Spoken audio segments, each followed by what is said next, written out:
You ask Tiger to solve. This deals with linear equations with one unknown. The final result is y equals 20. Let's solve it step by step. Group all y terms on the left side of the equation. Add 6y to both sides.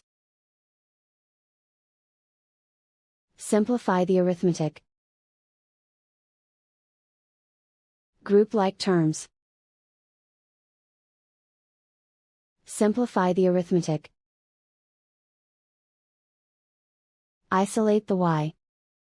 Divide both sides by 7. Simplify the fraction. Find the greatest common factor of the numerator and denominator.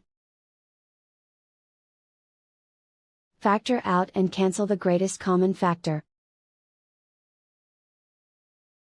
And so the final result is y equals 20.